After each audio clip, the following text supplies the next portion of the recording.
Orang lain gak akan bisa paham struggle dan masa sulitnya kita. Yang mereka ingin tahu hanya bagian success storiesnya.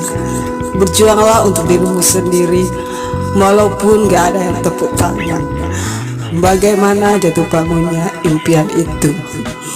Kelak di masa yang akan datang akan sangat bangga dengan apa yang kita perjuangkan hari ini. So, semangat fokus pada goals yang kita capai.